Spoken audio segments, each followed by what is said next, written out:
مطلب آپ مجھ سے نکاح کریں گے؟ وہ لڑکی حیران ہوتی واپس آئی تھی۔ جی، لیکن آپ کو مجھے سب کچھ بتانا ہوگا ان کے بارے میں، ساری انفارمیشن دینی ہوگی، ان کے اڈوں کے بارے میں، ان کے سردار کے بارے میں، سب کچھ۔ آہان نے اسے باور کرایا۔ وہ لڑکی سر جھکا کے سر اس بات میں ہلا گئی۔ آپ یہیں رکے، میں جب تک نکاح کا بندوبست کرتا ہوں۔ آہان اسے وہیں روم میں چھوڑتا باہر سے روم لاک کر گیا، جبکہ وہ گہرا سانس خارج کرتی وہیں بیٹھ گئی۔ اس کے دماغ میں کیا چل رہا تھا یہ صرف وہی جانتی تھی۔ ابھی ابھی ریوالونگ چیئر پہ جھولتے ایک لمحے کو ابتسام کی آنکھ لگ گئی تھی کہ اپنے خاص موبائل پہ ہوتی وائبریشن پہ وہ چونکا اور کال پک کی۔ دوسری طرف آہان تھا، اسے ساری بات ابتسام کے گوش گزار کر دی۔ ڈونٹ وری، میں نکاح کا بندوبست کرو، میں آ رہا ہوں۔ ابتسام نے اس کی ساری بات سنتے کال بند کی اور اٹھتا ہوا اپنے سیکرٹ روم سے باہر نکلا اور باتھ روم کی جانب بڑھا۔ ابرش اسٹڈی روم میں ہی تھی۔ تیار ہوتا وہ باہر نکلا اور اسٹڈی روم کا رخ کیا، جہاں وہ صوفے کے ایک طرف سر رکھے فائل آگے کھولے سو رہی تھی۔ ابتسام نے گہرا سانس خارج کیا، آگے بڑھ کے اس کے ہاتھ سے فائل لے لی اور اس کا سر ٹھیک سے کشن پہ رکھا اور روم میں واپس جا کے کمفرٹر لے کے آیا اور اس پہ اچھی طرح سے ڈالا۔ ایک محبت اور مان بھرا بوسہ اس کے ماتھے پہ دیتا وہ دبے قدموں سے باہر نکلتا چلا گیا۔ بھلے وہ اب پہلے کی طرح مشن کے لیے نہیں جاتا تھا، لیکن اپنے انڈر کچھ سیکرٹ ایجنٹس کو وہ ٹریننگ دیتا تھا، جن میں ایک آہان بھی تھا۔ آہان، اس کا عکس جس میں وہ اپنا آپ جیتا تھا، اور اس وقت اسے اپنے باپ کی ضرورت تھی۔ اور ابتسام علی پیرزادہ اپنے ملک اور وطن کے آگے کسی رشتے کو نہ رکھتا تھا۔ سب سے پہلے وطن، اس کے بعد ہی اس کی فیملی۔ چاند روشن تو چمکا ستارہ، تو سلامت وطن تا قیامت وطن۔ کیسی ہو؟ ان نون نمبر سے کال ریسیو کی تو آنیا چونکی۔ دوبارہ سے نمبر کو دیکھا، وہ ان نون ہی تھا۔ کون؟ وولچی۔ جانم، آپ کا عاشق۔ ایک خمار آلود آواز کان سے ٹکرائی تو ایک لمحے کو آنیا کا دل زور سے دھڑکا اور جھٹ سے فون بند کر دیا۔ اس کے ماتھے پہ ٹھنڈے پسینے آنے لگے۔ وہ نہیں جانتی تھی کہ کون تھا وہ اور کس طرح کا مذاق تھا۔ موبائل ایک بار پھر بجا، اسی نمبر سے کال تھی۔ کیا ہوا بیٹا، کس کی کال ہے؟ ابتسام نے اس کے موبائل پہ آتی کال دیکھی۔ نہیں چاچو، بس ایسے ہی۔ آپ کیا بات کر رہے تھے؟ آنیا نے آج ہی ہاسپٹل جوائن کیا تھا۔ وہ ابتسام کے ہاسپٹل میں ہی اپنی ٹریننگ مکمل کر رہی تھی، اور ایسے میں اسے جو مشکل لگتی وہ ابتسام سے ہی ڈسکس کرتی تھی۔ موبائل کو سائلنٹ کر کے وہ کام میں جت گئی۔ ابتسام کے آفس سے جانے کے بعد وہ موبائل کو کھول کے دیکھتی سن پڑ گئی۔ 20 سے 25 مسڈ کالز لگی ہوئی تھیں اور اوپر سے میسیجز الگ۔ کانپتے ہاتھوں سے میسیجز کھولے اور ڈرتے ڈرتے ان کو پڑھنے لگی۔ کال کیوں نہیں اٹھا رہی؟ میں کہتا ہوں کال پک کرو، ورنہ اچھا نہیں ہوگا۔ تم مجھ سے یوں جان نہیں چھڑا سکتی۔ تم کل بھی میری تھی، آج بھی میری ہو، اور میری ہی رہو گی۔ کوئی میر ہادی تمہیں مجھ سے چھین نہیں سکتا، سمجھی تم؟ آنیا کے گلے میں گلٹی ابھر کے معدوم ہوئی اور آگے کے میسیجز پڑھنے لگی۔ میری نس نس میں خون بن کے دوڑتی ہو تم، میری زندگی، میرا جنون، میری جان ہو تم۔ آنیا، تم صرف میری ہو۔ یاد رکھنا، بہت جلد تمہیں میں اپنا بنا لوں گا۔ میرا انتظار کرنا، میں آؤں گا تمہیں لینے۔ وہ دل پہ ہاتھ رکھے موبائل واپس ٹیبل پہ رکھ گئی اور خود وہیں لڑکھڑا کے بیٹھتی چلی گئی۔ اسے ٹھنڈے پانی کے پسینے آنے لگے، دل سخت گھبرا گیا۔ پانی کا گلاس اٹھا کے منہ کو لگایا اور سر کو ہاتھوں پہ گرائے وہ ٹیبل پہ کونیاں رکھ کے بیٹھ گئی۔ اس کی آنکھوں میں آنسو آ گئے۔ ایسے کیسے کوئی کسی کو بلیک میل کر سکتا ہے؟ وہ رو دی تھی، اس کی آنکھیں انتہائی لال ہو رہی تھیں، اس کا سر بھاری بھاری ہو رہا تھا۔ وہ مزید وہاں پہ رک نہ سکی اور گھر لوٹ آئی۔ میر ولا میں جب وہ داخل ہوئی تو کوئی سامنے نہ تھا۔ وہ سیدھا اپنے کمرے میں چلی گئی، بیگ ایک طرف رکھا، وہ باتھ روم کی جانب بڑھی اور منہ دھوتے ہوئے اسے سمجھ نہ آیا کہ وہ کیا کرے۔ وہ منہ دھو کے باہر نکلی تو میر ہادی کو وہاں پایا۔ آپ کب آئے؟ وہ ٹاول ہینگ کرتی نظر جھکائے اس کے پاس آئی۔ بس کچھ دیر پہلے ہی۔ آپ کی آنکھیں؟ کیا ہوا، آپ روئی ہیں؟ میر ہادی بے چین ہوا۔ نہیں، وہ بس سر میں درد تھا۔ آنیا نے نظریں چرائی۔ ہادی چلتا ہوا اس کے بالکل سامنے آن کھڑا ہوا، اس کا جھکا چہرہ اٹھا کے اوپر کیا۔ مجھ سے چھپا رہی ہیں؟ نہیں بتانا چاہتی ہیں؟ تو الگ بات ہے۔ میر ہادی نے اس کا دل ہی ہلا کے رکھ دیا۔ اس کی ذرا سی کیر پہ وہ پگھلتی چلی گئی، خود پہ قابو نہ رکھ پائی اور اس کے کشادہ سینے سے جا لگی۔ اس کا یوں بے اختیار رو کے گلے لگنا ہادی کو تو سن ہی ہو گیا تھا، لیکن اس کے پھوٹ پھوٹ کے رونے پہ وہ ہوش میں آیا اور پریشان ہوتا اسے اپنے سامنے کیا، جبکہ اس نے اپنا جھکا سر نہ اٹھایا۔ آنیا سخت ڈپریشن کا شکار ہوئی تھی۔ وہ ان میسیجز کو پڑھ کے 1 منٹ کے لیے بھی اپنے دماغ سے نہ نکال پا رہی تھی۔ کیا ہوا؟ بتائیں مجھے۔ میر ہادی کو یقین ہو گیا کہ ضرور کوئی بات ہے۔ وہ بس روئے جا رہی تھی۔ ہادی کے پرواہ والے انداز پہ وہ پھر سے اس کے سینے سے جا لگی۔ اس بار میر ہادی نے اسے نہیں روکا، نہ کچھ پوچھا، بس اپنے سینے سے لگائے اس کو رونے دیا، اور اب وہ بے آواز آنسوں سے روئے جا رہی تھی۔ میر ہادی نے اسے اپنی باہوں میں بھینچا تو وہ پرسکون سی ہوئی اور اس کے رونے میں بھی کمی آ گئی، لیکن ہچکیاں وہ ابھی بھی لے رہی تھی۔ میر ہادی اسے اپنے ساتھ لیے بستر پہ آیا، اسے پانی پلایا۔ آنیا نے ایک گھونٹ لیا اور سائڈ پہ کر دیا۔ اب بتاؤ کیا بات ہے؟ میر ہادی اس کے رونے سے کس طرح ضبط کیے بیٹھا تھا، بس وہی جانتا تھا۔ مجھے بہت ڈر لگ رہا ہے۔ آنیا کو سمجھ نہ آیا کیا کہے۔ کیا وہ میسیجز کے بارے میں میر ہادی کو بتا دے؟ اسی شش و پنج میں تھی کہ اس کے موبائل پہ ہوتی وائبریشن پہ وہ دونوں چونکے۔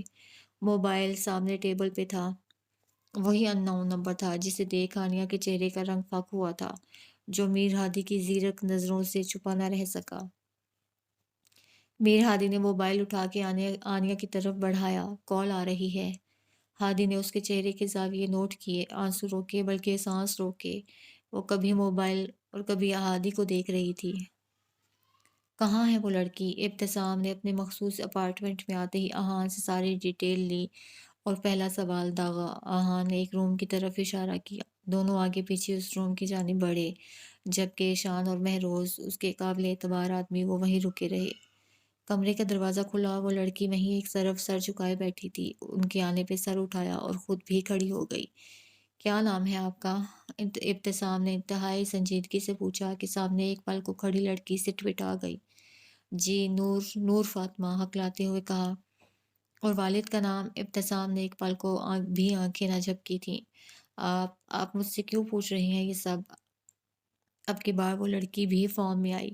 نکاح کے لیے؟ ابتسام نے اس کے چہرے پہ آتے جاتے رنگ نوٹ کیے اور اس کے پاس آیا۔ نکاح کے لیے لڑکی اور اس کے والد کا نام ضروری ہوتا ہے، نکاح نامے میں لکھنا ہوتا ہے۔ باہر مولوی صاحب انتظار کر رہے ہیں، آپ جلدی سے بتا دیں تاکہ نکاح نامہ فل ہو سکے۔ ابتسام نے اپنی ساری زندگی اسی پیشے میں گزاری تھی اور سب کچھ وہ بہت آسانی سے کہہ گیا۔ وہ اڑتی چڑیا کے پر گن سکتا تھا، اتنا شارپ تھا۔ یہی کوالٹی اس نے اپنے بیٹے کو بھی دی تھی، لیکن ابھی اس کا اتنا تجربہ نہ تھا کہ وہ ابتسام تک پہنچ سکے۔ محمد یامین۔ گہرا سانس کھینچتی وہ لڑکی بالآخر بول دی۔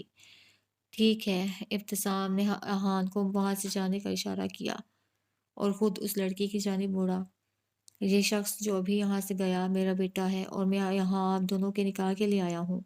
کچھ ہی دیر میں میرے بیٹے آہان کے ساتھ آپ کا نکاح ہوگا، تو آپ کو جیسے باہر بلایا جائے آپ آ جائیے گا۔ ابتسام اس کا مکمل جائزہ لیتا اس کے اس بات میں سر ہلاتے خود بھی باہر نکل آیا، جبکہ وہ تینوں ابتسام کا ہی انتظار کر رہے تھے۔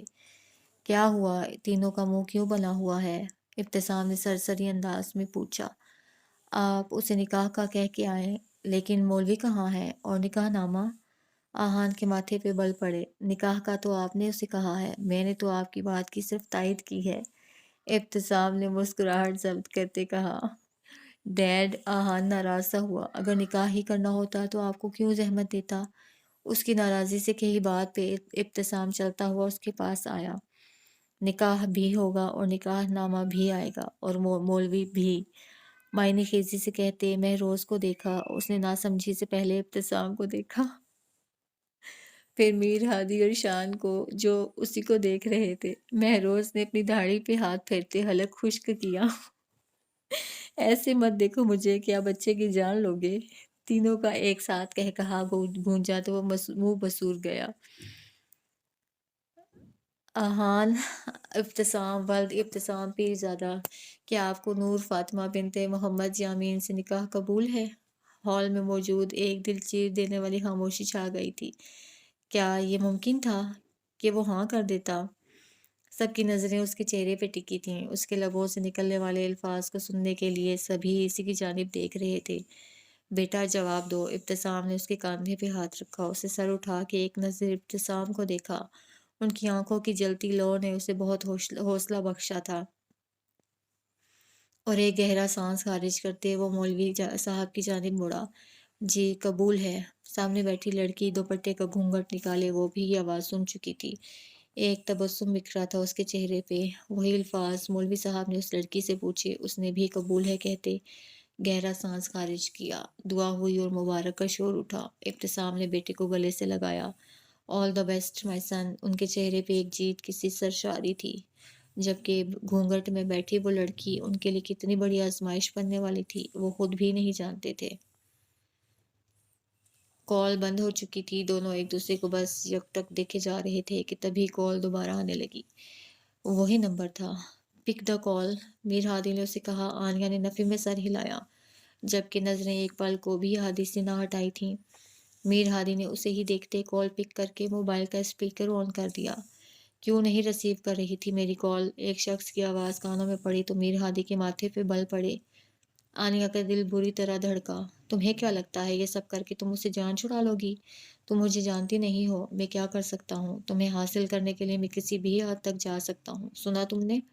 وہ شخص بولے جا رہا تھا۔ آنیا کی آنکھیں پانیوں سے بھرتی جا رہی تھیں، لیکن خاموشی کا قفل نہ ٹوٹا۔ اور آج کے بعد اگر میری کال پک نہ کی تو تمہارے سسرال آ کے سب کے سامنے تمہیں لے جاؤں گا۔ کوئی میرا کچھ نہیں بگاڑ سکے گا، پھر دیتی رہنا سب کو گواہیاں کہ میں کون ہوں۔ کہتے ہی اس کا کہکہا گونجا۔ آنیا کا سر جھکا، جو میر ہادی کو سخت طیش دلا گیا۔ اس سے پہلے کہ میر ہادی اسے کوئی جواب دیتا، کال بند ہو گئی تھی۔ بنا آنیا سے کچھ کہے وہ پلٹا تھا۔ پلیز میری بات سنیں۔ آنیا تڑپ ہی تو گئی۔ میر ہادی رکا لیکن پلٹا نہیں۔ یہ سب جھوٹ، وہ روتے ہوئے بولی تھی۔ میں نہیں جانتی، آنسوؤں پہ بند باندھے وہ بولی۔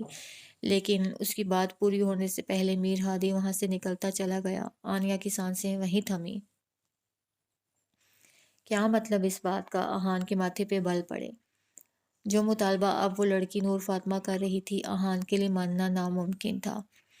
مطلب صاف ہے، آپ کو میں ان لوگوں کے بارے میں سب کچھ بتا دوں گی، لیکن اس کے بعد میرا کیا ہوگا؟ وہ تو پہلے ہی میری جان کے دشمن ہیں۔ 1 سال ہونے کو آیا، مجھے وہاں انہوں نے قید کر رکھا تھا۔ کتنی مشکل سے وہاں سے بھاگی ہوں یہ صرف میں ہی جانتی ہوں۔ اب وہ پیچھے ہیں میرے، مجھے صرف جگہ ہی جانا ہے، اور وہ میرے شوہر کے گھر کے علاوہ اور کوئی نہیں ہو ہی نہیں سکتا۔ وہ نور فاطمہ اس کے قریب ہوئی کہ آہان ایک قدم پیچھے ہٹا تھا۔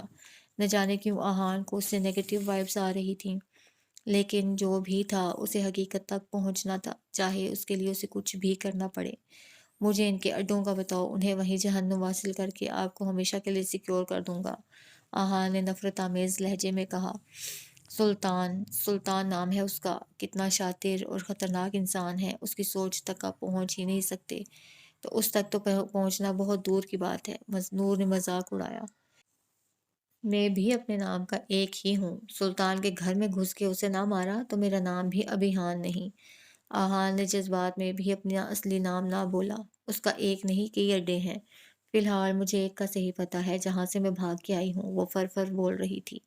مجھے وہ پتہ چاہیے، آہان نے سنجیدگی سے کہا۔ میں آپ کو وہاں لے جا سکتی ہوں، لیکن میں بتا نہیں پاؤں گی۔ مجھے راستہ معلوم ہے، وہ کوئی خفیہ علاقہ ہے، ارد گرد صرف کھیت ہیں، اور وہ ایک سرنگ کی طرف جاتا ہے۔ سرنگ اندر سے 2 راستے میں کھلتی ہے، ایک راستہ بند ہے اور دوسرا سلطان کے خفیہ اڈے تک جاتا ہے، جہاں اس نے بہت سی لڑکیوں کو یرغمال بنا رکھا ہے اور ان کے جسم کے مختلف حصوں کو جلایا گیا ہے۔